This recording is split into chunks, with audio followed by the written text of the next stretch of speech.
Sabi ko sa inyo, agahan natin eh, oh. So guys, 6:30 pa lang ng umaga. So ngayon pa lang ako magbubukas ng app. Sana magkabuhay tayo agad, do. Sabi ko naman sa inyo, aga tayo ngayon eh. Ngayon lang ulit tayo lumabas ng maaga. At ngayon ay Friday guys, Friday morning. Sana magka-booking agad tayo, no? Para masaya, no? Sa haba-haba ng panahon, ngayon lang ako nagising ng maaga.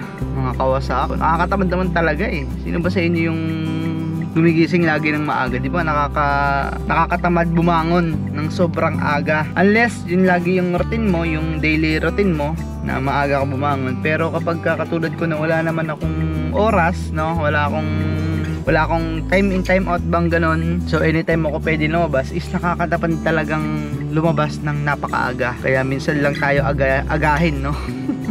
Tulad niya, no? Tagal-tagal na parang almost 3 weeks na ata tayong tanghali bumibiyahe. Kaya wala na tayo nasasakay na pasahero, no?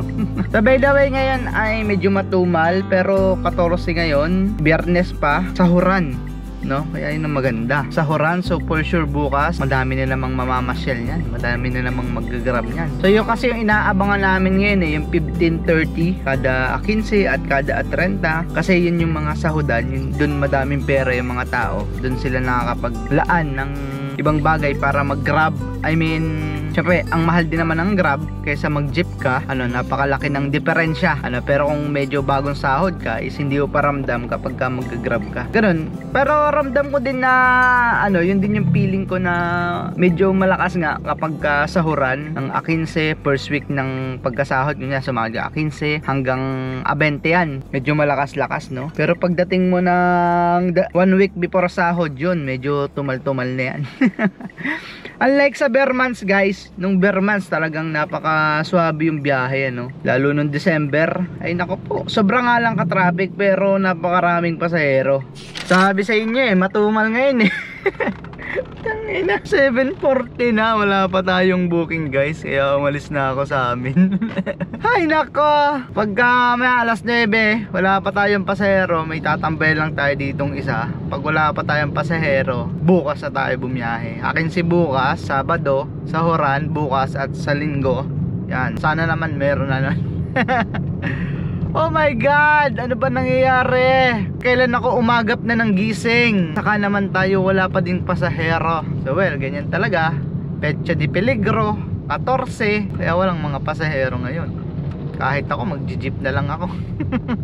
Ay Diyos ko po, buhay. Ito yung sinasabi ko sa inyo na minsan kaya gusto ko din mag-abroad kasi para yung consistent consistent yung ating kita. Hindi katulad niyan, hindi katulad nito. Wala tayong booking. Nakangamba tayo na magkaka-booking ba tayo? Saan kaya tayo makakahalong pasahero? Diba? Isang oras na tayo pero wala pa rin. So di ko alam mga pag alas 9 na talaga wala pa rin tayong booking. Wala, uuwi na ako guys. Bukas ko na lang hahapitin, bumukas na ng bumukas yung bawi. Oh my God, okay lang yan. Ganyan talaga ang life, hindi laging perfect, madalas meron pero minsan wala. Ganun lang yan. Huwag kang magtatampo kung mahina-hina ngayon kasi syempre seasonal lang din naman yung mga malalakas na booking guys. Kahit sino naman. Syempre pag sagana, pag medyo sobra, sige, treat yourself, mag-book ka ng Grab para medyo comfortable ka naman sa biyahe mo, diba? Pag medyo tight na, medyo gipit na, teka, jeep muna tayo, angkas naman. Medyo malakas sa wallet ang pag-grab. Hay nako buhay, ganun talaga ang naghahanap buhay. Kumbaga sa amin to ay parang freelancer parang ganun yung mga sistema. Biyahe ka lang pag gusto mo, ikaw bahala sa oras mo. So umaga pa lang negative na agad tayo. Bumili tayong kape sa 7-Eleven. Sarap talaga. Gusto ko magkape sa 7-Eleven Ay, di pa tayo nagkaka-booking pero negative na agad tayo. At least kahapon naka 69 tayo, di ba? Ha! So guys, nandito tayo sa tinatambayan natin lagi sa ano nga to? Villa Verde ba to? Villa Verde ba sa? Dito yan sa may General Trias. So kung mapapansin nyo sa mga previous vlog natin, yung nire-reklamo ko is itong trunk natin. So ngayon, ganito na siya ka-smooth guys. Sala. O ganyan lang. Diba dati kailangan pa natin tuunan to para maisara. So ngayon, smooth na siya isara guys. bagsak lang na ganyan. So paano? Ito ang kasagutan guys. So ni-research ko din, nanood din ako sa ibang vlog kung paano. So itong lock niya dito, sabitan ng hook, ay i-adjust nyo lang, luluagan nyo itong dalawang bolt, i-adjust nyo papunta dito pataas para mas lumapit siya dito sa hook natin, no? Kaya pag sinara yan, ganyan lang, diba? Napaka-smooth. Ganyan lang yung ginawa ko. Ulitin natin. Isang bagsak lang, ayan, sarado na. So yung una kong adjust dyan is parang pitik lang talaga, lapat lang, lock na siya.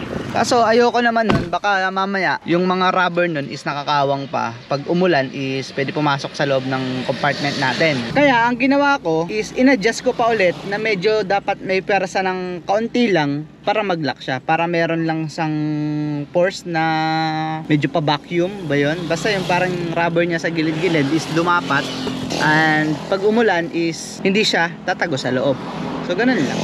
Ganyan lang kasimple guys. Kung sa mga Mirage owner dyan na same ng issue katulad sa akin, is pwede nyo pong gayahin at pwede nyo i-adjust yung lock niya sa likod para mas madali nating maisara yung trunk. Kasi kahit nga sa mga mall is nahihirapan yung mga security guard na ibaba yung trunk natin. Kasi nga sobrang ano niya, kailangan niyang medyo persado para mag-lock. So ngayon, goods na siya, no? Hindi na ako nangangamba sa mga mall. Minsan kasi parang sisirain na ng guard sa sobrang pag gano'n nila, hindi nila alam kung ano ba yung tamang tansya para maisara yung trunk natin.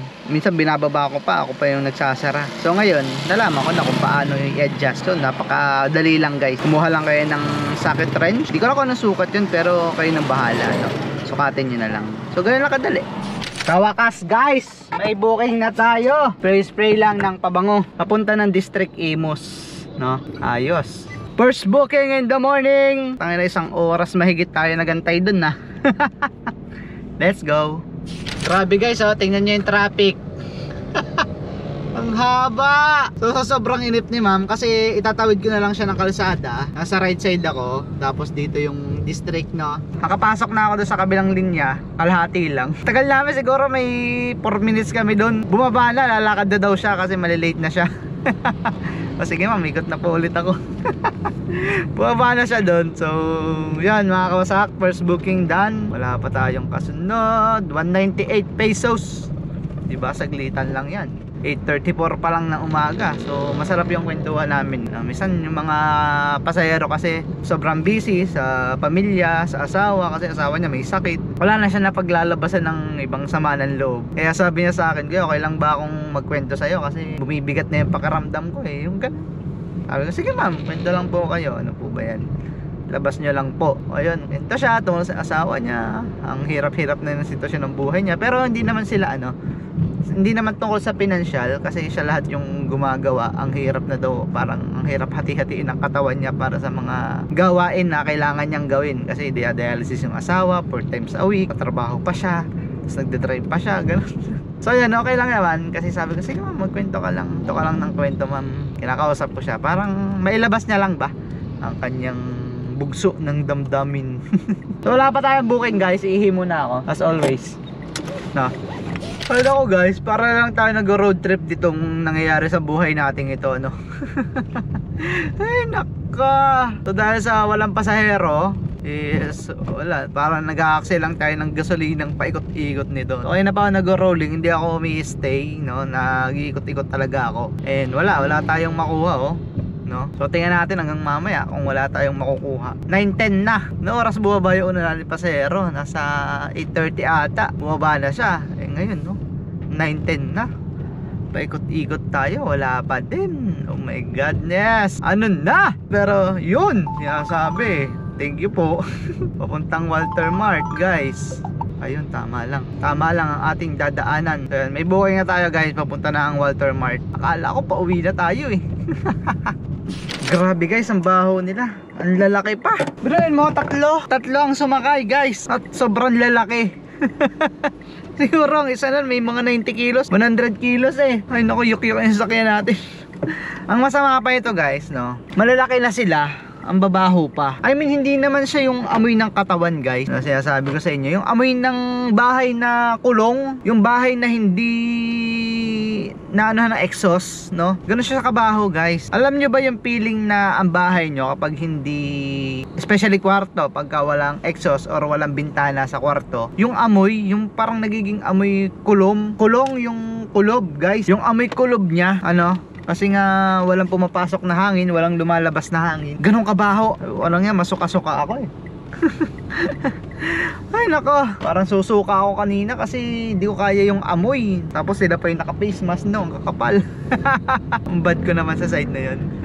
Then mga kawasak, so second booking done. Hindi ko alam magkano tayo. Mayroon na tayong 320. Pwede na din yan, pang gasolina. Kulang pa sa pang maintenance natin. Pang maintenance natin kasi 200 sa isang araw eh. Gas pa, oh my god. Panghulog pa, oh my god. Kailangan natin makarami niyan. So pasok sa incentives. So isa na lang kulang sa incentives. So dalawa na lang. Isa na lang. Meron na tayong 200 pesos sa incentives. So pinasukan tayo ng booking, guys. Robinson Gentry. Oh my godness. Saan? Ang daan natin. Ay tama, dito nga. Bagay kasi ng internet ko. So pumasok na booking. Kahit papuntang Robinson General Trias. Ano ba naman yan? Layo, guys. Katabi na ng Tansa eh. Tansa Cavite na yun eh. Kawit. Ay nako, napaka traffic, guys, dun sa Arnaldo Highway. Yung oras ba natin na pick up si ma'am? 9:33. 10:43, isang oras mahigit para sa 300 piso. Hay nako po. Bagay, pwede na yan. Wala tayong magagawa eh. Tira mga kawasak, di ko alam kung saan pupunta ngayon. Punta sana ako kay na ate kasi oras na 10:44 11:30 na alis na yun ang bahay nila eh. Ipasok na kasi yun, guys. Kaya wala, rolling na lang ulit tayo. So maghahanap din ako makakainan mamaya. So sana magkaroon tayo ng pasahero dito, no. So guys, nandito tayo somewhere in General Trias. So kumain na din ako, nakakita ako ng karinderya dito. Sa Bella Vista pala to, guys, kung saan tayo nagsimula kanina. Kung saan tayo unang nakakuhang booking kanina, no. So yun, kumain lang ako dyan, nakakita akong karinderya. And then, yun, abang-abang tayo dito ng pasahero. Baka may makakuha ulit tayo dito, no. Ay naku, tumal ngayon, ewan ko ba. Sana bukas hindi na ganito. Kasi sahuran bukas eh. Akin si bukas, guys. Ay naka, napakatumal. Or sala lang yung huli kong nakuhang booking, guys, no. Kasi sa ko yung nakuha sa sa Dasma. Tapos dinala ko doon sa Robinson. Tapos hanggang ngayon wala tayong booking. So pangit yung drop off, ibig sabihin, no.